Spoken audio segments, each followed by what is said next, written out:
Yes hello everyone, welcome to the class. जी अभी जो नया सेक्शन हमने चालू किया है, जैसे कि अभी तक क्या क्या कंप्लीट किया है हमने। We have completed issue of shares, फिर आप देखोगे एनालिसिस ऑफ फाइनेंशियल स्टेटमेंट चालू हो चुका है, वो भी कंप्लीशन है। फिर एनपीओ का जो आपने कहा था तो उसका इंट्रोडक्शन हो चुका है। अभी से सम्स की सीरीज चालू हो रही है और कंटिन्यू चलते रहेगी। सम्स काफ़ी आपको लेक्चर्स मिलने वाले हैं, तो इसके अंदर एनपीओ जितना हो सकता है शेयर कीजिए अपने फ्रेंड्स के साथ। एग्जाम टाइम है तो सारा एनपीओ आपका रिवाइज यहाँ पे मैं करवाऊंगा। जैसे पहले टॉपिक्स करवाया वो सारी चीज़ें कंटिन्यू बेसिस पे चलती रहेगी।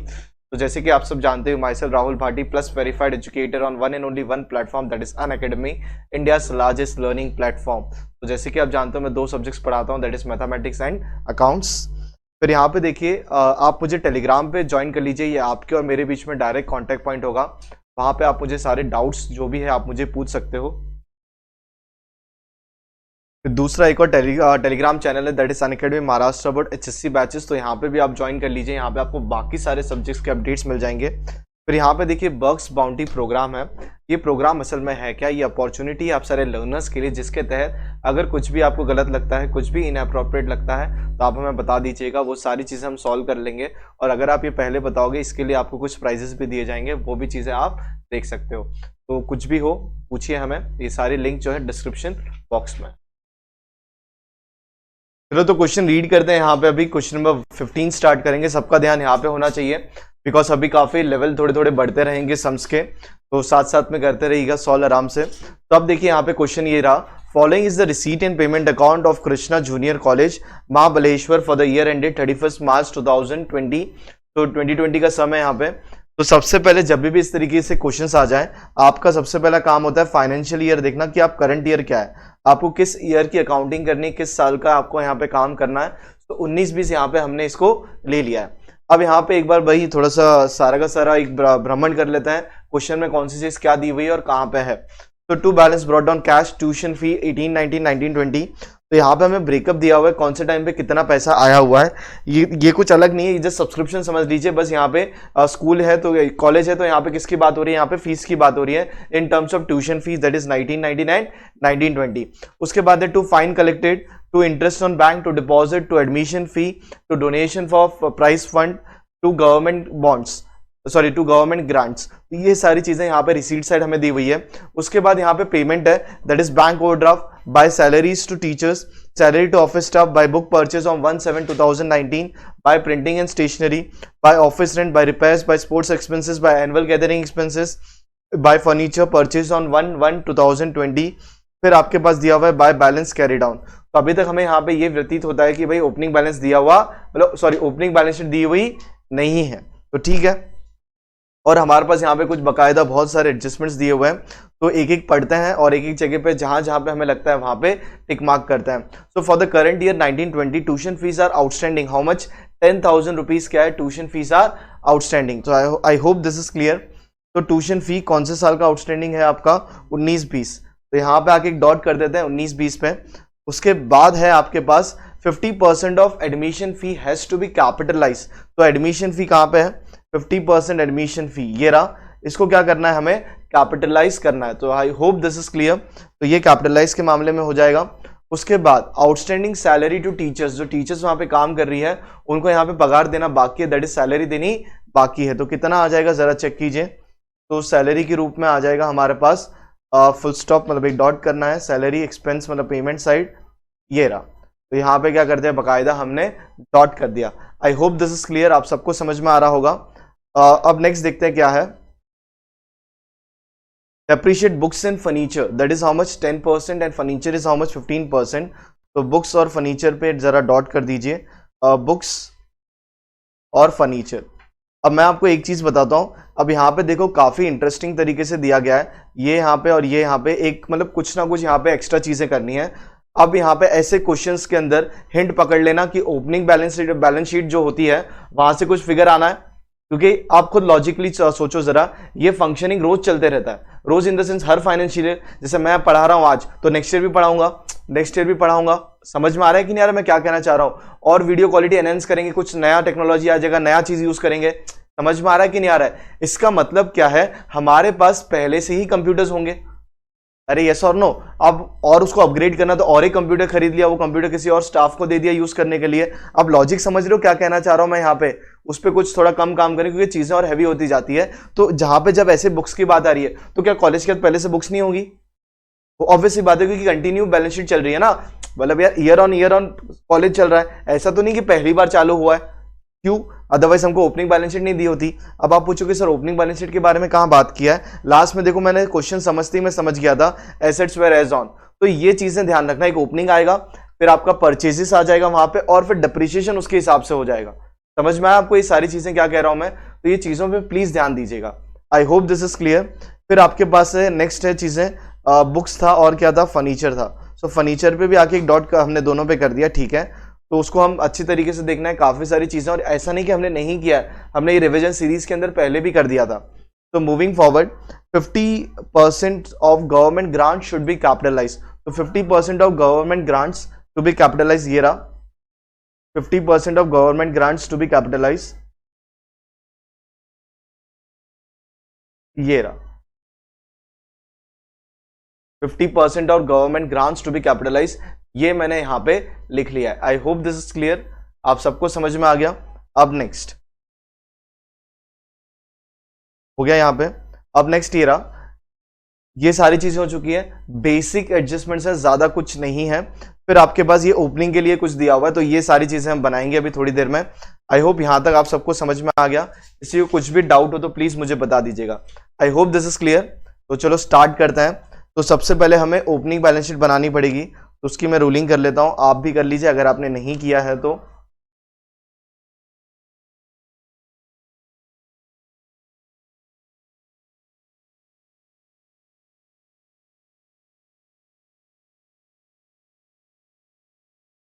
चलो, तो ये आपकी क्या है, ओपनिंग बैलेंस शीट है। तो यहाँ पे चीज लिखते हैं, दैट इज, ये हमने क्यों बनाया, we have to do calculation of capital fund. तो हमें यहाँ पे करना है कैलकुलेशन ऑफ कैपिटल फंड, जहां पे हमारे पास ये लाइबिलिटीज है और ये यहाँ पे क्या है, एसेट है, और ये रुपी और ये रहा रुपी। और ये बैलेंस शीट है कौन से तारीख की है भाई, balance sheet as on 1/4/2019। I hope this is clear. ये सारी की सारी चीजें यहाँ पे हमने इस प्रकार इसको रख दिया है। सो मूविंग फॉरवर्ड, अब एक एक चीज लेते हैं। सबसे पहले assets and liabilities as on 1/4/2019 were as follows. Building 18 lakh, ठीक है। तो आ जाइए यहाँ पे बिल्डिंग लिखते हैं सबसे पहले, बिल्डिंग 18 लाख रुपीस के बाद नेक्स्ट ईयर बिल्डिंग हो गया। फिर आपके पास फर्नीचर 7 लाख, तो 7 लाख का यहाँ पे फर्नीचर है, तो फर्नीचर नेक्स्ट वैल्यू आ गई।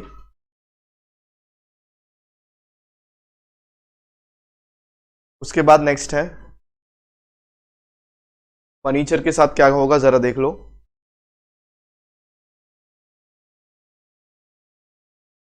फिर और क्या है भैया, बुक्स 5 लाख, तो बुक्स यहां पे लिखते हैं। के बाद है हमारे पास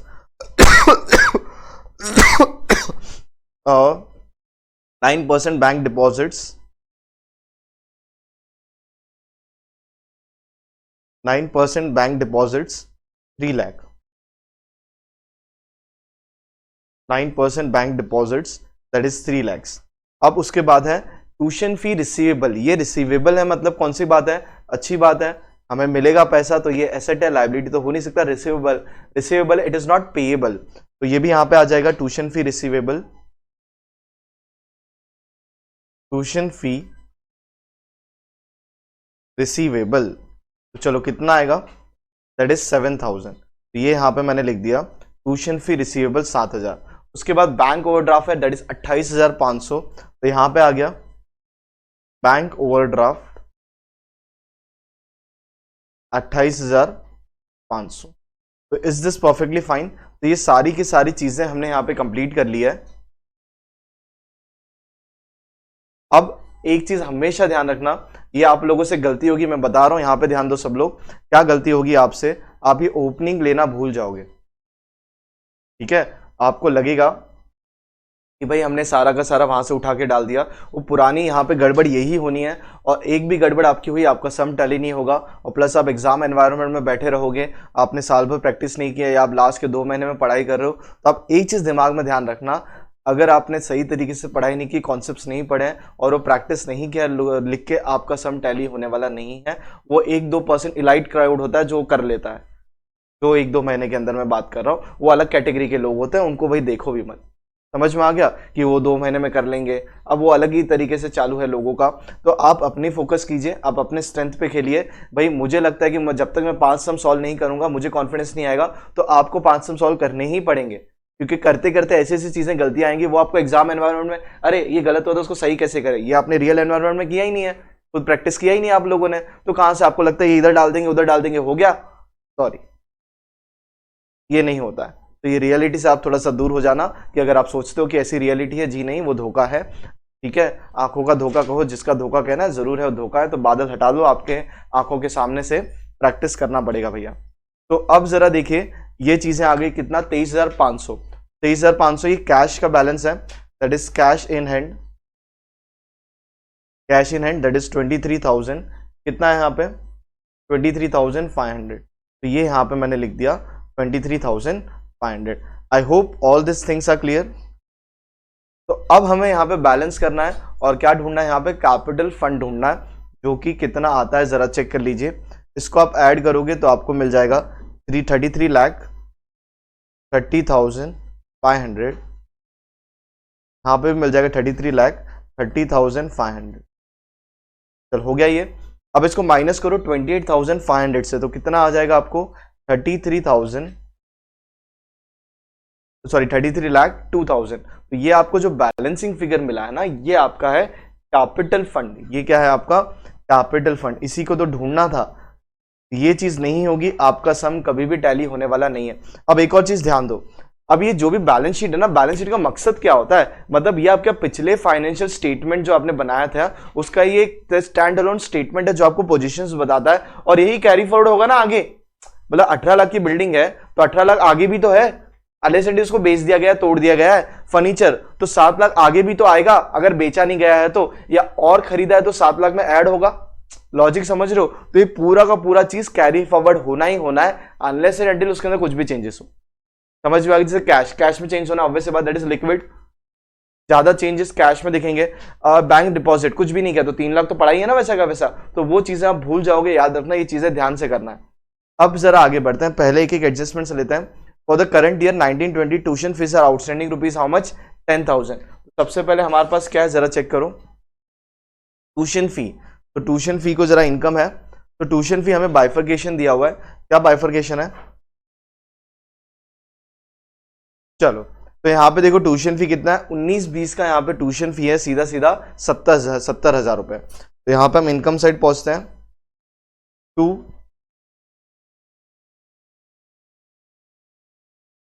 ट्यूशन फी कितना है, ट्यूशन फी यहाँ पे 70,000, यहाँ पे ट्यूशन फी लिख दिया मैंने 70,000। Is this clear? अब नेक्स्ट जरा आगे बढ़ते हैं। करंट ईयर का आउटस्टैंडिंग है, कितना आउटस्टैंडिंग है सर जी? करंट ईयर का आउटस्टैंडिंग है यहाँ पे 10,000 रुपया, दैट इज 19-20 का। ये करंट ईयर का है तो सीधा सीधा हिसाब है यार, हमें यहाँ पे कितना मिला है अभी तक करंट ईयर में? 70,000 मिला, 10,000 मिले नहीं है पर है तो इसी साल के, तो ऐड कर दो। तो यहाँ पे आके हम क्या कर देंगे, add outstanding subscription. Outstanding subscription कितना? 10,000। ये बाहर कितना चला जाएगा, मतलब इनर कॉलम में रहने दो पहले तो 80,000। आई होप दिस इज क्लियर। अब देखते हैं इसको और कुछ है क्या, और कुछ ऐसे तो है नहीं, बाहर ले लो सीधा सीधा। अब नेक्स्ट फिट्टूस हो गया। अब क्या फिट्टूस हो रहा है, अभी करंट ईयर में आपको 18-19 मतलब पिछले साल का भी आपको कुछ पैसा मिला है, दैट इज हाउ मच 7,000। तो जरा चेक करते हैं पुरानी बैलेंस शीट या नई बैलेंस शीट, जो आपको नाम कहना है कह दो, वहां पे कितना आउटस्टैंडिंग था? ट्यूशन फी रिसीवेबल 7,000, 7,000 मिलना था, इस साल 7,000 मिल चुका है, फिट्टूस हो गया। अरे हाँ या ना, कुछ करने की यहाँ पे जरूरत नहीं है। आई होप आपको समझ में आ रहा हो, ठीक है। तो यहाँ पे 7,000 हो क्या हो गया, उधर का उधर फिट्टूस हो चुका है। क्या कोई एडवांस में कुछ मिला हुआ कहानी है क्या? जी नहीं, यहाँ पे अगर 20-21 होता तो हम वो लिखते हैं कहाँ पे, सीधा सीधा बैलेंस शीट में लिख देते, नहीं, तो वो भी यहाँ पे नहीं है। तो फ्लैट सब्सक्रिप्शन का या आप जो जैसे करते थे वैसे बस यहाँ पे ट्यूशन फी कहला रहा है, बाकी चीजें एग्जैक्टली सेम है। अब आ जाओ यहाँ पे, तो ये हमने पहला एडजस्टमेंट कंप्लीट कर लिया है। नेक्स्ट देखोगे क्या है, 50% of admission fee should be capitalise. तो एडमिशन फी कहां पे है, एडमिशन फी जरा देख लो कितना है, 12,000। तो ये तो इसको पहले इनकम साइड ले लो, by admission fee, by admission fee कितना है भाई, यहां पे एडमिशन फी है, यहां पे सीधा सीधा 12,000। तो यहां पे क्या होगा, ऐड की लेस ना, कितना करना है, 50% हैज टू बी कैपिटलाइज, तो लेस 50% कैपिटलाइज, तो 6,000 यहां से लेस कर दोगे, चलो ठीक है, यहां पे बाय आएगा, तो 50% कैपिटलाइज, तो 6,000 यहां पे लिख दिया हमने। आई होप दिस इज क्लियर, चलो ठीक है। सो अब यहां पे आ जाएगा, तो यहां पे कैपिटल फंड जो आपका ओपनिंग वहां से आ जाएगा, तो वो भी अब भी लिख दो, बाद में लिखोगे तो भी चलेगा, पर याद रखना अब भी लिख देते हैं, 33,02,000, 33,02,000, समझ में आया। अब यहां पे करते हैं ऐड एडमिशन फी 6,000, और ये इनर कॉलम में आएगा, ठीक है। चलो, सो 33,20,000 ये यहाँ पे हमने कर दिया, और यहाँ पे add admission fee that is 6,000 rupees, ये चीजें यहाँ पे मैंने लिख ली है। तो मूविंग फॉरवर्ड आगे बढ़ते हैं, 50% of admission fee has to be capitalise, ये मैंने लिख लिया। अब नेक्स्ट है आपके पास outstanding salary to teachers are 12,000, outstanding salary किससे, टीचर्स को, तो ठीक है भाई पेमेंट करना है, तो ये आपका पहले तो देखो कितना पेमेंट करना है, 2 लाख ऑलरेडी कर दिया है, 12,000 आउटस्टैंडिंग है तो देंगे, तो करंट ईयर के एक्सपेंस में तो पहले ऐड कर लो। तो यहां पे आ जाते हैं teachers fee that is sorry salary to teachers, ये आपका एक्सपेंडिचर साइड आ जाएगा, तो यहां पे डेबिट होगा that is to salaries to teacher, तो salary to teachers that is how much, 2 lakh rupees, add outstanding,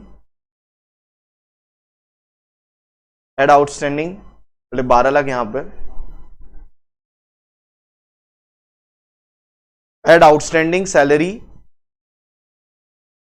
that is how much, 12,000। तो यहां पे कितना हो जाएगा, सीधा सीधा हिसाब है, तो टीचर्स को सैलरी देनी है दैट इज 2 लाख तो ऑलरेडी है, और 12,000 आउटस्टैंडिंग है, तो यहां पे हो जाएगा 2,12,000। आई होप दिस इज क्लियर। अब आउटस्टैंडिंग मतलब लाइबिलिटी साइड, तो यहां पे आउटस्टैंडिंग सैलरी टीचर या outstanding teacher salary, outstanding teacher salary, ठीक है, कितना होगा, दैट इज योर 50 नहीं कितना 12,000, डायरेक्टली आउटर कॉलम में ले लेते हैं, तो ये रहा आपका सीधा सीधा 12,000 रुपया, हमने यहाँ पे इसको लिख लिया है। तो अब नेक्स्ट चीजें क्या होगी आपकी, अब क्या लिखें बताओ, ठीक है। Next adjustment, depreciate books 10% and furniture 15%। तो सबसे पहले बुक्स पे आ जाओ, पहले ओरिजिनल वैल्यू कितनी है वो आपको यहां से मिल जाएगी, बुक्स है 5 लाख का, आपके पास पहले से ही बुक्स है, तो यहां पे आ गए हम, that is asset side books, 5 lakh का यहां पे क्या है हमारे पास बुक्स है।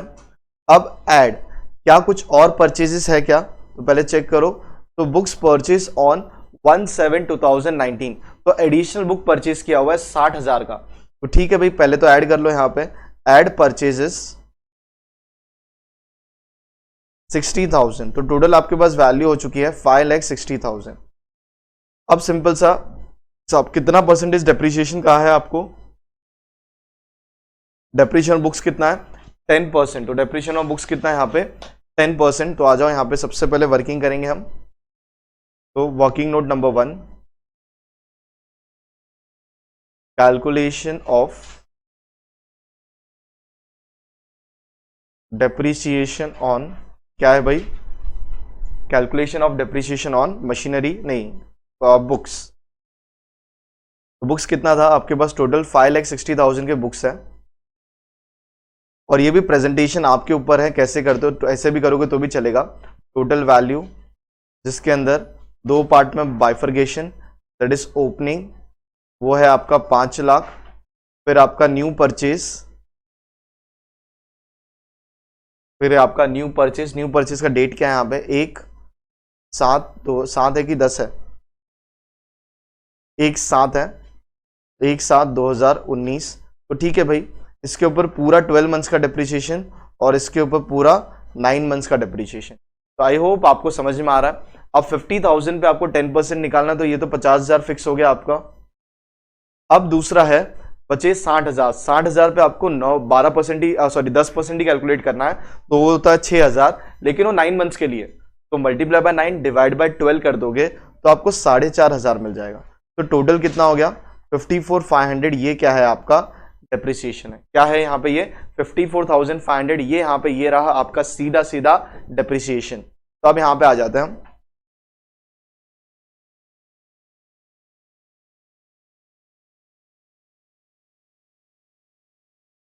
$5,400 यहां पे आ गए, less depreciation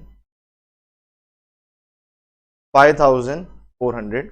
next year so से 56,000 माइनस 5,400 कीजिए। देखो आपको क्या आंसर्स मिलते हैं और किस प्रकार आपको देखना है। तो माइनस कीजिए आराम से, 55,60 माइनस 54,500 माइनस करोगे तो मिल जाएगा 5,05,500। तो ये हमने किसका मामला कंप्लीट कर लिया, यहाँ पे बुक्स का सीधा सीधा काम कंप्लीट हो गया है। याद रखना ऐसे एडजस्टमेंट्स आपको पूछे जाएंगे एग्जाम्स के अंदर। तो नेक्स्ट अभी आपके पास है डेप्रिसिएशन ऑन फर्नीचर। तो सेम चीज हमें देखनी है, पहले पुराना भाई फर्नीचर कितना पड़ा हुआ है लास्ट टाइम का, कितना उसका WDV है, तो देखते हैं यहाँ पे कितना है भाई। 7 लाख का फर्नीचर है, तो आ जाइए यहाँ पे लिखते हैं फर्नीचर। 7 lakhs का आपके पास क्या है यहाँ पे, सीधा सीधा फर्नीचर आपके पास पड़ा हुआ है। I hope this is clear 100%। किसी को कुछ डाउट है, क्लियर? तो अब आ जाइए यहाँ पे। तो नेक्स्ट चीजें करते हैं अभी, और कुछ है फर्नीचर। अब ये परचेज किया हुआ है 1/1/2020। तो भाई इसके ऊपर डिप्रिसिएशन सिर्फ 3 महीने का होना है, बिकॉज उतना ही यूज हुआ है, जनवरी फरवरी मार्च। समझ में आया? तो दैट इज हाउ मच, 40,000 का परचेज है, और पुराना यहाँ पे 7 लाख का पुराना पड़ा हुआ था। तो एड परचेजेस कितना होगा, 40,000। तो 7 लाख प्लस 40,000 हो जाएगा आपका 7,40,000। आई होप दिस इज क्लियर, आप सबको समझ में आ गया। अब इसके ऊपर भी डेप्रिसिएशन कर लेते हैं वर्किंग। तो नंबर 2 वर्किंग, और ये एग्जाम्स में वर्किंग बताना, एक ही बार 12वीं देना है ना, किसी का सपना है दो बार, ऐसा कुछ नहीं ना है, तो ऐसे डरावने सपने मत देखो। कैलकुलेशन ऑफ, सॉरी ऐसे सुनहरे सपने मत देखो कि मैं 2 बार 12वीं दूंगा, बिल्कुल भी नहीं। तो कैलकुलेशन ऑफ डेप्रिसिएशन ऑन क्या था भैया जी, फर्नीचर ना, ऑन फर्नीचर। तो अभी आपके पास टोटल वैल्यू है फर्नीचर की, तो टोटल वैल्यू जो कि आपके पास 7 लाख किधर गया, 7,40,000, यहां पे लिखते हैं 7,40,000। यहां पे हो गया 7 लाख और यहां पे हो गया 40,000। क्लियर? अब 7 लाख ये रहा, 40,000 ये रहा, अंडरस्टूड। अब इस पे पूरा 12 महीने का डिप्रिसिएशन, लेकिन अगर आप यहाँ पे देखोगे रेट ऑफ डिप्रिसिएशन इज 15%, और यहाँ पे भाई ओनली फॉर 3 मंथ्स, बिकॉज आपका जो एसेट यूज हुआ है वो काफी कम समय के लिए यूज हुआ है। आपका जो एसेट यूज हुआ है वो ओनली फॉर 3 मंथ्स यूज है, तो आप उतने का ही यहाँ पे लोगे। तो यहाँ पे देखिए 7 लाख में से 12% निकालोगे तो कितना हो जाएगा, चेक कीजिए आराम से। तो ये हो जाता है आपका 1,05,000 रुपए, और ये आपको मिल जाएगा 1,500 रुपए। अंडरस्टूड? तो 1,05,000 प्लस 1,500, तो टोटल डिप्रिसिएशन इज 1,06,500। यहाँ पे डिप्रिसिएशन तो वर्किंग नोट नंबर 1 और लेस डिप्रिसिएशन, और यहाँ पे आ जाएगा वर्किंग नोट नंबर 2, वो कितना है 1,06,500। चलो हो गया यहाँ तक। चलिए किसी को कुछ डाउट है तो बता दो, आई होप दिस इज क्लियर। तो इसे भी माइनस कीजिए, कितना आंसर आता है जरा देख लो। 6,33,500। अंडरस्टूड। ये सारी चीजें यहाँ पे आपके लिए इस प्रकार कर ली गई है। किसी को कुछ भी डाउट हो तो प्लीज मुझे बता दीजिए, otherwise we can move forward. ठीक है ना। तो और एक एडजस्टमेंट इंपॉर्टेंट कंप्लीट हुआ है हमारा, जो कि ये रहा। अब नेक्स्ट चीज ये रहा, फिफ्थ एडजस्टमेंट। ये लास्ट वाला तो ऑलरेडी हो चुका है। 50% of government grants should be capitalise. क्या है? 50% of government grants should be capitalise.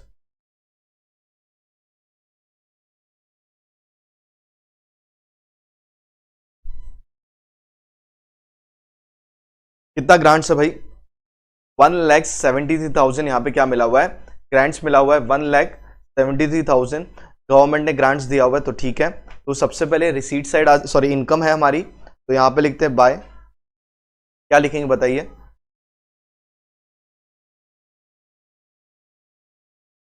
By government grants. By government grants कितना हो जाएगा यहाँ पे? पहले तो मिला है 1,73,000, 50% कैपिटलाइज तो less, 50% capitalise that is how much? 86,500। इसको लेस करो, कितना आ जाएगा? 86,500। और कैपिटल फंड में आप क्या कर दोगे? जाके सीधा सीधा एडिशन। तो आ जाओ भैया यहाँ पे, ऐड क्या करना है? ऐड करना है हमें यहाँ पे, दैट इज एंट्रेंस फी नहीं, क्या था? हाँ, government grants, sorry, add government grant, add government grants. वो कितना, वो कहाँ पे आएगा, कितना आएगा आपको पता है? जो अभी हमने लिया यहाँ पे हाफ कर दिया उसका, वह कितना था? 86,500। तो 86,500 ये चीजें क्या होगी? कैपिटल फंड में ऐड हो जाएगी। तो इसी के साथ हमारे सारे के सारे एडजस्टमेंट्स कंप्लीट हो चुके हैं। और एक बार जरा चेक कर लो कि कुछ छूटा है, एडिशनल इंफॉर्मेशन में से कुछ हुआ है, कुछ हिडन एडजस्टमेंट के रूप में कुछ होगा, तो वो चीजें हम एग्जैक्टली अभी थोड़ी देर में ले लेंगे। तो अब बारी है सीधा सीधा पोस्टिंग की। उसके पहले एक बार आप देख लीजिए क्या क्या चीजें कंप्लीट करी है हमने। ये आपके लिए क्वेश्चन नंबर 15। सो प्लीज ये सारी चीजें एक बार नोट डाउन कर लीजिए, किसी का कुछ भी छूटा होगा तो मतलब एक आपको ओवरव्यू मिल जाए कि भाई इतना तक तो हमारा सबका आ जाना चाहिए। फिलहाल यहाँ पे कुछ है नहीं, थोड़ी देर में भर दिया जाएगा। और ये आपका बैलेंस शीट है।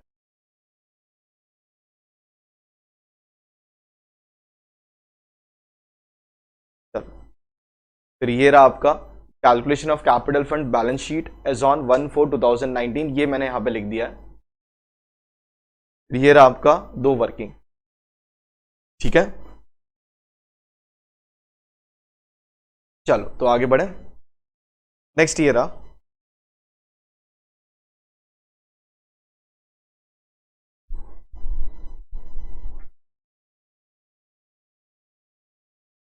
पहले रिसीट साइड से पोस्टिंग करना शुरू करते हैं। तो ट्यूशन फी ऑलरेडी हो चुका है। To fine collected 4,000। तो यहां पे रिसीट साइड, मतलब sorry income side, by fine collected,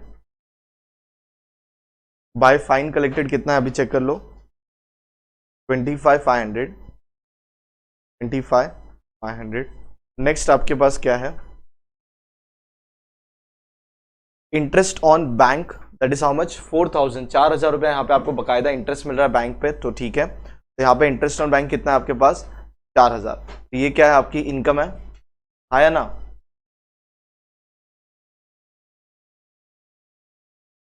चलो, अरे भाई 4,000 नहीं है वो, मैंने ऊपर वाला देख लिया था, 1 मिनट ध्यान दो। इंटरेस्ट ऑन बैंक डिपॉजिट कितना है? 25,500। अभी देखो कैसे हिडन एडजस्टमेंट है, मैं आपको बताता हूँ। सबसे पहले यहाँ पे समझो, आपका ये इंटरेस्ट क्यों मिला है आपको? बैंक का एक रिसीट साइड में आपको, मतलब एक जो रिसीट पेमेंट अकाउंट है आपने जो बनाया है, वहां पे आपको 25,500 रुपए क्यों मिले? आपको इसलिए मिले हैं बिकॉज आपने कहीं तो एफडी की होगी, अभी तो इंटरेस्ट ऑन बैंक डिपॉजिट है ना। तो अब एफडी आपने कितने की हुआ? 9% किया हुआ है 3 लाख पे। तो 3 लाख पे 9% निकालोगे तो आना कितना चाहिए? 27,000 आना चाहिए। पर आया कितना है आपको? 25,500 आया ना। तो ये तो आपकी इनकम ऑलरेडी हो चुकी है, लेकिन भैया होना चाहिए था 27,000। तो 1,500 का यहाँ पे क्या है? सीधा सीधा आउटस्टैंडिंग है। अब ये क्वेश्चन में अगर आप देखोगे ना, इतना साइलेंट है ये कि भाई ना इसने डेट दी है, ये चिल्ला चिल्ला के बता भी नहीं रहा कि मैं एडजस्टमेंट हूं, मुझे सॉल्व करो, मुझे सॉल्व करो। आप क्या करोगे, आप इसका इफेक्ट पास नहीं करोगे ना, तो भाई क्या होगा पता है, आपका आंसर टैली भी हो जाएगा लेकिन गलत है, बिकॉज आपने दो इफेक्ट नहीं दिए ना। अरे दोनों इफेक्ट आप क्या करोगे, आप नहीं दोगे तो ये सीधा क्या हो जाएगा, गलत। कैसे दोनों इफेक्ट नहीं दिए, 3 लाख है तो 1,500 से वो वैल्यू बढ़ जाएगी, क्योंकि 25,500 में को आपको 27 बनाना है ना, तो 1,500 आपने नहीं किया। अगर 1,500 वहां पे नहीं किया तो इनकम में भी तो नहीं गिना आपने, बैलेंस शीट आपकी फिर भी टैली होगी, क्योंकि आपने डेबिट क्रेडिट दोनों साइड का एडजस्टमेंट आपने मिस कर दिया है। एरिथमेटिकली एक्यूरेसी आ जाएगी लेकिन गलत हो जाएगा सम, और आपके मार्क्स तो डिडक्ट हो जाएंगे। तो यहां पे ध्यान दो, कितना है यहां पे, दैट इज 25,500। ये मैंने यहां पे लिखा, इनकम हो चुका है। यहां पे लिखते हैं बाय इंटरेस्ट ऑन, क्या है बताइए, bye interest on bank deposit, bye interest on bank deposit कितना है बोलो, 25,500। होना कितना चाहिए था, 27,000। ये कहां से फिगर लेके आ गए सर उठा के, अरे भाई 3 लाख की एफडी की है, उस पर आपको बैंक ने वादा किया कि 9% देंगे, और बैंक ने वादा किया तो वो तो देना ही देना है, तो 9% मिलेगा। तो हमें 25,500 मिला, 1,500 हमारा आउटस्टैंडिंग है, वो हमें बाद में मिल जाएगा। तो add outstanding interest, add outstanding interest कितना होगा जरा चेक कर लीजिए। तो दैट इज 1,500। अब यहां पे हम लिख लेते हैं आपका एसेट साइड, ये तो पूरा हो चुका है, दैट इज 9% बैंक डिपॉजिट्स, जो कि कितना था आपका 3 लाख। अब इसमें आपको 1,500 का इजाफा हो रहा है, एड आउटस्टैंडिंग इंटरेस्ट कितना 1,500, तो कितना हो जाएगा ये 3,01,500। आई hope this is clear, understood, सबको समझ में आ गया। तो ये चीजें आपकी इस प्रकार है, दैट इज 3,01,500, ये हमने यहाँ पे कर दिया। तो इसी के साथ ये एक और एडजस्टमेंट खत्म हो चुका है। फिर है सिंपल आपके पास डिपॉजिट्स,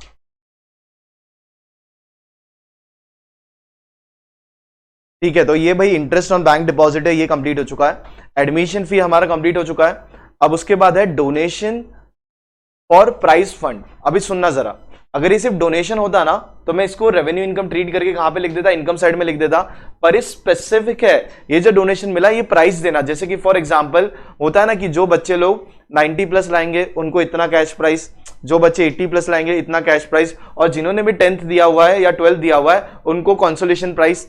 समझ में आ रहा है? तो ये पैसा उसी चीज के लिए है कि भाई फंड बनाया गया है, किस चीज के लिए बनाया गया है, फॉर यूजिंग व्हाट, भाई प्राइस देने के लिए। तो ये प्राइस कोई भी फॉर्म का हो सकता है। तो ये आपका सीधा सीधा जाएगा लायबिलिटी साइड। चलो, तो लायबिलिटी साइड क्या लिखेंगे हम यहाँ पे, that is donation for prize fund, that is how much 90,000। I hope this is clear. ये सारी चीजें आपको इस प्रकार ध्यान देनी है। तो मूविंग फॉरवर्ड और क्या चीजें हैं हमारे पास, एडमिशन हो चुका है, डोनेशन फॉर प्राइस फंड हो चुका है, गवर्नमेंट ग्रांट्स भी हो चुका है। सो आई थिंक हमने रिसीट साइड पूरा का पूरा कंप्लीट कर लिया है। अब आगे बढ़ता है, पेमेंट साइड कंप्लीट करता है। पेमेंट साइड में अगर आप देखोगे बैंक ओवरड्राफ्ट आपको दिख रहा है 28,500, ये पेमेंट किया है ना। ये पेमेंट क्यों किया है, पहले बैंक ओवरड्राफ्ट होगा तभी तो किया है ना। तो पहले जाके देखो बैंक ओवरड्राफ्ट कितना वैल्यू है, भाई बैंक ओवरड्राफ्ट जाके देखो 28,500, तो ये एग्जैक्टली पूरा का पूरा फिटनेस हो गया। अरे हाँ या ना। तो ऐसी कुछ इंफॉर्मेशन आपको क्लिक होनी चाहिए दिमाग में कि पुराना पैसा है, कौन सी चीजों की बात हो रही है। अगर आप ये चीजें करने में नाकामयाब रह जाते हो तो भैया सम गलत ही होना है, क्योंकि ये कोई भी चीज बता के आने वाला नहीं, और ऐसे सम से एग्जाम से पूछे जाते हैं ज्यादातर। और आपको मैं एक और चीज रिक्वेस्ट करता हूं, प्लीज जो टॉपिक अभी देखो यार, पहले बात अलग थी, स्ट्रेटजी अलग थी, अब स्ट्रेटजी अलग है। अब आपको पिन पॉइंट पता है कि पेपर में क्या आने वाला है, कौन से चैप्टर से क्वेश्चंस आने वाले हैं। आपको उतनी अक्कल होनी चाहिए कि पहला चैप्टर में अटेम्प्ट कर रहा हूं, सेकंड चैप्टर में अटेम्प्ट कर रहा हूं, तो इसके 5 साल के पेपर्स देख लूं ना, मतलब उसके क्वेश्चंस देख लूं, क्योंकि एग्जाम में किस लेवल का पूछ रहे हो। क्योंकि जब हम पढ़ा रहे हैं तो हमें तो एक एज रखना है कि मैक्सिमम तुम्हें हैवी सम्स करवाएं, ताकि दूसरे सम्स आपको ईजी लगे। समझ में आ गया? अब ये जो है इलस्ट्रेशंस है, फिर आपके पास प्रैक्टिकल क्वेश्चंस हैं, ये सारी चीज आपको सीखने के लिए है। उसके बाद जब बोर्ड्स में कैसे क्वेश्चंस पूछे जा रहे हैं वो आपको देखना जरूरी है। तो फॉर एग्जांपल हमने जो स्ट्रेटेजी एक तरीके से बनाई हुई है, एक स्टैटिस्टिकल वीडियो भी मैं बाद में ले लूंगा। तो पहले तो सुनो, हमारा फाइनल अकाउंट्स कंफर्म है, एनपीओ कंफर्म है। मैं एक बार आपको चैप्टर्स बता देता हूं। एडमिशन कंफर्म है, यस और नो? रिटायरमेंट डेथ में आपके पास ऑप्शन है, वो मैं आपके ऊपर छोड़ता हूं। डिसोल्यूशन कंफर्म है, इश्यू ऑफ शेयर्स तो कंफर्म है। तो ये 5 टॉपिक के क्यों ना 3 घंटा बैठ के पिछले 5 साल के टॉपिक, 5 साल के चैप्टर, 5 साल के सम्स क्यों ना देख ले हम, तो हमें हमारी प्रिपरेशंस पता चल जाएगी कि हम ये कर पा रहे हैं कि नहीं कर पा रहे। अरे नहीं कर पा रहे तो पिछली बुक खोलो, उस टॉपिक के अंदर घुस जाओ, अरे ये चीज की कमी थी, इसको सुधार लिया हमने। थोड़ा सा स्मार्ट वर्क करो, क्योंकि अल्टीमेटली एग्जाम्स में कि रिजल्ट्स के बाद आपके मार्क्स आने वाले, ये नहीं आने वाले किसने पढ़ा है, किसका वीडियो आपने देखा, कहां आप गए थे, आपने कितना टाइम पास किया था। इसका क्राइटेरिया नहीं बन रहा है, इसका काम ऊपर भगवान लिख रहा है। हाँ या ना? समझ में आ रहा है कि नहीं आ रहा है? तो ये सब चीजें साइड में रख दो अभी, तो आपका स्मार्ट वर्क करने की कोशिश करो। कुछ चीज आपने आज सुन ली, अगर आपको ये चीजें सही लग रही है तो प्लीज यार उस चीज पे पहले तो फोकस कर लो, अपना इलस्ट्रेशन और प्रैक्टिकल खत्म कर लो। फिर आपको लगता है कि कौन से सम्स एग्जाम के पहले देखना है और सॉल्व करना है, एक दिन पहले इतना तो कोशिश कीजिएगा, एक सम तो आपको सबसे हैवी लगता है, जहां पे मेजॉरिटी चीजें अवेलेबल है, वैसा सम जो चैप्टर आप अटेम्प्ट करना चाहते हो, एक सम बैठ के जरूर सॉल्व कीजिएगा। मैं एग्जाम के एक दिन पहले की बात कर रहा हूं। समझ में आ गया? तो एडमिशन तो आपको पता है कि, और आपके नोट्स हो जाने, जो टाइप्स ऑफ वैरायटी कितना है, गुडविल का क्या है, तो वो सब चीजें आपको बना के बैठनी है। वो पेजेस आपको फोल्ड करके रखना है, आपको अपनी 1 या 2 पेज की स्ट्रैटेजी बना के रखनी है 1 डे बिफोर एग्जाम। ये स्ट्रैटेजी आप ही बनाओगे कि मैं क्या करने वाला हूं, यस और नो? पिकनिक जाते थे स्कूल वगैरह में तो क्या करते, एक दिन पहले बैग पैक करके रखते थे कि मुझे ये चाहिए होगा, मुझे वो चाहिए होगा, थोड़ा सा इमेजिनेशन करते थे, बस में बैठेंगे, खाने पीने कुछ लगेगा, तो ये इमेजिनेशन आपको चाहिए। समझ में आ रहा है? स्कूल कॉलेज एग्जाम देने जाना, बोर्ड का, पेन होने दो, पेंसिल होने दो, इरेजर होने दो, वो भी एक एक एक्स्ट्रा। भाई वहां से आपका नीचे गिरा, किधर गया, रब इरेजर है, नीचे गिर के कहां चला गया, आपका एक एक वक्त, एक एक मिनट कीमती है वहां पे, तो 2 इरेजर होने चाहिए। अब ये सब आपको बताने की जरूरत नहीं पड़नी चाहिए, ये आपका सीधा कॉमन सेंस है। समझ में आ रहा है मैं क्या कहना चाह रहा हूं? आप कितना भी पढ़ लो, लेकिन सही तरीके से स्ट्रैटेजी नहीं होगी ना, कि हम 3 दिन छुट्टी है तो 3 दिन में हम करें क्या, तो पहला दिन तो उसी में निकल जाएगा, हाँ मैं एग्जाम दे के आया हूं, अरे आराम से अब करते हैं थोड़ी देर, अब थोड़ी देर करते हैं, अब थोड़ी देर करते हैं, उसमें इंस्टाग्राम खुल गया तो वाह, फिर उस टाइम हम भी आएंगे वीडियो बनाते हुए, क्योंकि भाई सिंपल सी बात है, कॉमर्स के स्टूडेंट हो ना, last day exam strategy, 1 day before revision exam. अरे भाई पढ़ा ही नहीं, क्या कर लोगे, मालूम पड़े 3 घंटा देख ले, 3 घंटा बर्बाद। अरे हाँ या ना? समझ में आ रहा है कि नहीं आ रहा? तो थोड़ा सा दिमाग लगा लो भैया, कौन क्या कर रहा है और आप क्या कर रहे हो और आपका फायदा कहां पे है। तो ये चीजें बहुत दिल से बोली जाती हैं, तो प्लीज उसको उसी सेंस में लीजिए और प्लीज पढ़िए। और बस हमारा काम यही है कि कभी आप याद करो, 12वीं का जिक्र करो, तो बस हमारा जिक्र हो जाए, यही हमारी तमन्ना है, इसलिए हम इतना काम कर रहे हैं आपके लिए, बाकी तो कुछ नहीं, जिंदगी फिर भी चलती रहती है। चलो भैया अब आ जाते हैं भाई पेमेंट साइड। तो बैंक ओवरड्राफ्ट यहाँ पे फिटनेस हो चुका है, by salary to teachers fitness हो चुका है। फिटनेस इन द सेंस हमने ऑलरेडी ले लिया, वहां पे एडजस्टमेंट था आउटस्टैंडिंग का। फिर आपके पास है बुक्स, ये ऑलरेडी कंप्लीट हो चुका है। अब कुछ एक्सपेंसेस है वो सारे ये रहे। बाय प्रिंटिंग एंड स्टेशनरी, तो यहाँ पे पहुंच के क्या लिख देंगे हम, टू प्रिंटिंग एंड स्टेशनरी। आ जाओ यहाँ पे, टू प्रिंटिंग एंड स्टेशनरी ये हो चुका है इनकम, ठीक है। बुक्स जूनियर, ठीक है, that is to printing and stationery. चलो भैया प्रिंटिंग एंड स्टेशनरी कितना है जरा चेक कर लीजिए।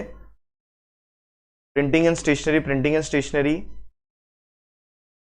7000, तो यहां पे लिख देते हैं प्रिंटिंग एंड स्टेशनरी 7000। उसके बाद क्या है आपके पास, जरा चेक करो नेक्स्ट।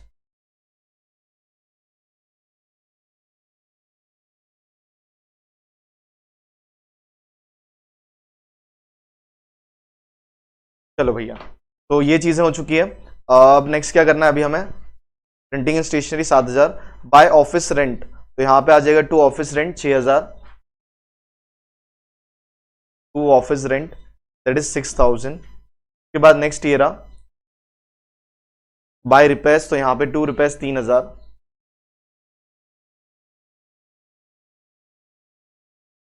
के बाद नेक्स्ट है आपका बाय स्पोर्ट्स एक्सपेंसेस, तो यहां पे आ जाएगा टू स्पोर्ट्स एक्सपेंसेस। और एक चीज, आपके पास काफी समय है एग्जाम में सम को सॉल्व करने का, बिकॉज आपको हाफ एन आवर एक्स्ट्रा मिलने वाला है। तो आप एक चीज सुनो मेरी बात, जैसे आपका सम हो जाता है एक बार फिर से उस क्वेश्चन को गो थ्रू कीजिए, जैसे स्टार्टिंग में हम रीड करते हैं ना। अब एक बार आपने सॉल्व किया है, अब देखो मैं जब सॉल्व करता हूं मुझे एक कॉन्फिडेंस एक रहता है कि भाई मैंने सारा चीज कवर कर लिया है। समझ में आया? क्योंकि हम इतने टाइम से कर रहे हैं, एक सिंपल फैक्ट है। समझ में आ रहा है? तो यही चीज आप, मैं बोल रहा 3 महीने निकल दो, आप खुद 12वीं को किसी को पढ़ाना चालू कर दो, क्या है कुछ भी नहीं है। वो बात अलग है, नॉलेज आने को टाइम लगेगा, समझ में आ गया? तो वो चीजें एक बार एक्सपीरियंस से आती है, दूसरा कुछ वहां पे भी, वो भी कोई बड़ा काम नहीं है। तो अब सुनो, बेसिकली आपके पास समय भी है ना, तो एक बार आप वापस से गो थ्रू कर लेना। ये एडजस्टमेंट था, जैसा आप सॉल्व करो वैसा 5 मिनट, आपको बोलो 3 मिनट भी नहीं लगना है, क्योंकि आप पहले फोकस रहने वाले हो, एग्जाम लिख रहे हो, तो टैली करने से गो थ्रू कर लेना। समझा कि ये एडजस्टमेंट था, मैंने फर्नीचर लिया था कि नहीं, देखने की जरूरत नहीं है। वो एक पीछे होता है, छोटा सा दिमाग होता है, सबकॉन्शियस माइंड उसको हम कहते हैं, उसको पता है कि आपने लिया है कि नहीं लिया, तो वो आपको अपने आप आंसर दे देगा। आप क्वेश्चन पूछोगे ना, फर्नीचर हाँ मैंने ले लिया था, फर्नीचर क्या पिछला मैंने लिया है कि नहीं लिया है, तो एक बार आप देख लोगे ना, तो एक बार टैली करने से पहले कुछ गलती होगी तो सुधार लोगे। ये मैं आपको इसलिए कह रहा हूं, आपके पास टाइम है, हाफ एन आवर आप करोगे क्या। और एक चीज सबसे बड़ी बात, एग्जाम में 5 मिनट पहले भी निकल के मत आना। समझ में आ गया? पेपर हो गया मेरा, मैं आधे घंटे पहले आ गया था, तू क्या कर रहा था भाई, कुछ उसका अवार्ड मिलने वाला नहीं है। समझ में आ गया? वो पल जो है ना आपके वापस से आने वाले नहीं है, ना किसी को वापस से वहां पे जाके बैठना है 12वीं के लिए। तो एक एक मिनट आपका होना चाहिए, पूरा एंगेज होना चाहिए, कुछ ना कुछ करते रहना। इसका मतलब ये नहीं कि भाई सही किया तो गलत करके वापस से एक और वापस से करे, वो नहीं।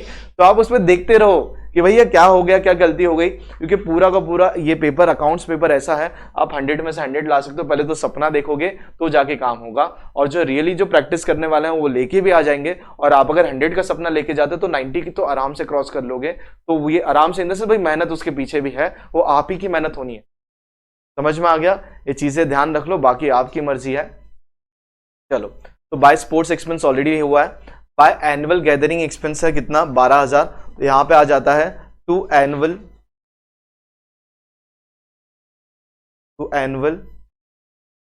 Gathering expense, to annual gathering expenses कितना है जरा चेक कर लो, दैट इज 12,000। तो ये रहा यहाँ पे एनुअल गैदरिंग एक्सपेंसेस 12,000। उसके बाद फर्नीचर ऑलरेडी हमने कंप्लीट कर दिया है। By balance carry down, cash in hand और क्या है, कैश एट बैंक। तो यहां पे लिख देते हैं भाई बैलेंस शीट में कैश इन हैंड, फिर आपके पास है कैश एट बैंक। तो कैश इन हैंड कितना है, कैश इन हैंड है 200 और कैश एट बैंक है 6,800।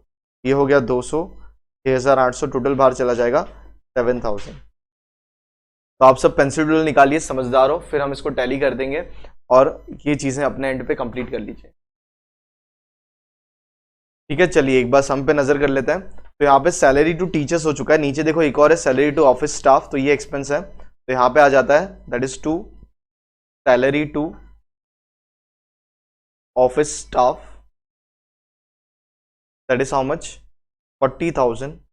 फिर आपका एक डेप्रिसिएशन का एडजस्टमेंट का वो रह गया, वो कर लेते हैं, दैट इज टू डेप्रिसिएशन।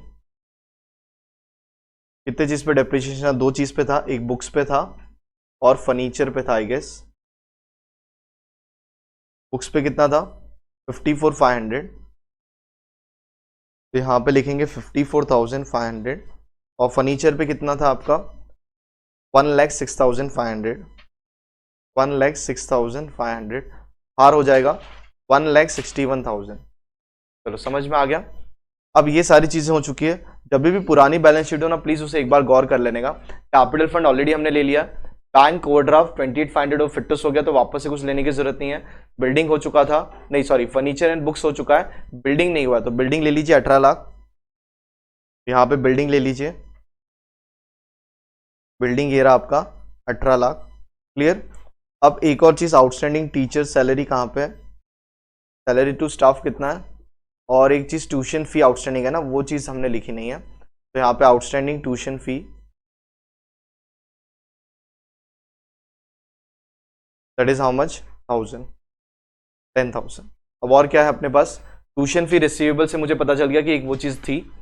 फिर आपके पास है बिल्डिंग हो चुका है, फर्नीचर डिपॉजिट्स हमने ले लिया था, आउटस्टैंडिंग भी था 27,000 और 1,500 आउटस्टैंडिंग था, ट्यूशन फी हो चुका है, कैश इन हैंड हो चुका है, सारी चीजें हमने कंप्लीट कर ली है। आई होप कुछ छूटा हो तो और बता दीजिएगा, बाकी तो सारी चीज हो गई है। ठीक है, तो यहाँ पे ये हमने कंप्लीट कर लिया। अब एक बार पेंसिल डूडल ले लीजिए। अब डेबिट साइड का पेंसिल डूडल और क्रेडिट साइड का पेंसिल टोटल, तो यहाँ का टोटल है 4,42,500 और क्रेडिट साइड का टोटल है यहाँ पे 2,03,500। तो ऑब्वियस सी बात है, यहाँ पे सीधा दिख रहा है कि खर्चा ज्यादा हुआ है और इनकम उस प्रकार हुई नहीं है, तो ये डेफिसिट का मामला है। तो 4,42,500, 42,500। भाई इसको बैलेंसिंग फिगर के रूप में लीजिए तो क्या मिल जाएगा आपको, बाय, बोलो क्या मिलेगा, by profit and loss account, sorry by deficit account. कितना आ जाएगा deficit account, that is 2,39,000। I hope this is clear. अब यहाँ पे आ जाता है ऐड, सॉरी डेफिसिट है तो माइनस करेंगे, लेस डेफिसिट, ये होगा 2,39,000। अब यहाँ पे देखो ऐड लेस करते हैं, तो 33,02,000 प्लस 6,000 प्लस 86,500, और आपको यहाँ पे डेफिसिट क्या करना है, माइनस करना है, तब जाके आपको आंसर मिल जाएगा, दैट इज 31,55,000 प्लस 12,000, और यहाँ पे है आपके पास 90,000। तो प्लीज़ बैलेंस शीट टैली करने की कोशिश कीजिए, आपको फिगर मिल जाएगा 32,57,500 पे, 32,57,500। आई होप दिस इज क्लियर। ये चीज़ें एग्जैक्टली इस प्रकार यहाँ पे करवा दी गई है, तो प्लीज़ ये चीज़ें कंप्लीट कीजिए, उसके बाद आगे बढ़ेंगे, इस चीज़ को कंप्लीट करेंगे। तो एक बार पूरा सोल्यूशन आपके लिए रखा है, तो ये आराम से कंप्लीट कर, 5-5 सेकेंड रख रहा हूँ कि आप पॉज करके आराम से उसे देख सकते हैं।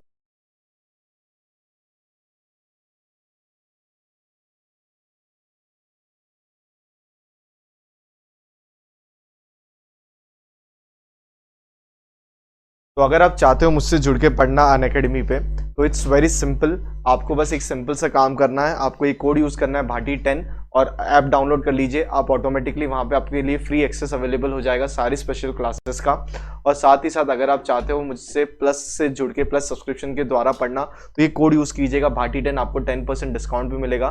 प्राइजेस स्टार्ट होता है ₹2,000 per month for class 9 to 12। और देखिए प्लस के क्या क्या बेनिफिट्स हैं, यहाँ पे आपको मिलेगा unlimited access to all the courses, जितने भी कोर्सेज हैं आपके स्टैंडर्ड के, उसका सारा एक्सेस आपको मिलेगा। Live classes by India top educator, फिर डाउट क्लियरिंग सेशंस आपके लिए टाइम टू टाइम कंडक्ट किए जाते हैं, फिर आपको मिलेगा live test series, mock test, mentorship and guidance, ये सारे के सारे प्रोग्राम्स हम टाइम टू टाइम कंडक्ट करते रहते हैं, वो बैचेस कोर्सेज होते हैं। Practice tab is available, because practice करोगे तभी तो एग्जाम में आपको अच्छे मार्क्स आएंगे। Comprehensive syllabus, entire syllabus will be completed on time. और सबसे इंपॉर्टेंट जो मुझे लगता है, मेरे जो फेवरेट फीचर्स हैं, learn in the choice of your language, जिस लैंग्वेज में आपको पढ़ना है, हिंदी, मराठी, इंग्लिश में आप पढ़िए, सारे लैंग्वेजेस में लेक्चर्स कवर किए जाते हैं। और सबसे important feature, learn any time anywhere, mobile open कीजिए जब आपको वक्त है, और हम हाजिर हैं आपको पढ़ाने के लिए। और स्टडी मटेरियल जो होता है वो आपको PDF फॉर्मेट में अवेलेबल करवा दिया जाएगा। फिर यहाँ पे देखोगे जो अनअकैडमी सब्सक्रिप्शन प्लान है वो स्टार्ट होता है right from 1 month, 3, 6, 9, 12, 18, 24, depend upon your studies plan की कैसे आप पढ़ना चाहते हो, क्या चीज़ें वक्त आपके पास है। तो जितना ज़्यादा ड्यूरेशन के लिए लोगे सब्सक्रिप्शन, उतना आपको कम प्राइस पे करना पड़ेगा। तो ये सारा का सारा आपके लिए यहाँ पे अवेलेबल है, तो इसका स्क्रीनशॉट निकाल लीजिएगा, आप आराम से सिलेक्ट कर सकते हो, और भाटी 10 कोड यूज़ करोगे तो आपको 10% डिस्काउंट भी मिल जाएगा। फिर ये ऑनगोइंग बैचेस चल रहे हैं, फाइनल रिविजन चल रहा है, फिर आप देखोगे 10th के बैचेस चल रहे हैं, डाउट सॉल्विंग बैचेस हैं, फिर HSC 10th के लिए मेगा प्रैक्टिस पोल के थ्रू यहाँ पे होने वाला है। फिर जो मैं आपको फ्री क्लासेस के बारे में कह रहा था वो फीचर्स ये रहे, लाइव रियल टाइम इंटरेक्शंस होता है using chat and emoji, ask question using the question tab, आप हमें क्वेश्चन पूछ सकते हो यूजिंग दिस क्वेश्चन टैब बाकायदा, लाइव पोल ऑप्शंस हैं, फिर poll leadership, compete with your friends, अपने फ्रेंड्स के साथ कम्पीट कीजिए, इस सारे के सारे ऑप्शंस आपके लिए इस प्रकार अवेलेबल हैं। और last but not the least, thank you everyone. और अगर आप चैनल पे नए हो तो इसे सब्सक्राइब करना बिल्कुल भी मत भूलिएगा, जितना हो सकता है उतना वीडियो शेयर कीजिए अपने फ्रेंड्स के साथ, और साथ ही साथ सब्सक्राइब कीजिए अगर आपने नहीं किया अभी तक, और बेल आइकन दबा दीजिए ताकि आपको नोटिफिकेशन मिलता रहे, और टेलीग्राम पे जुड़ जाइए ताकि आपको वहाँ पे सारे नोट्स वगैरह अवेलेबल हो जाए। And last but not the least, Unacademy, let's crack it, मिलते हैं अगले सेशन में, ठीक है।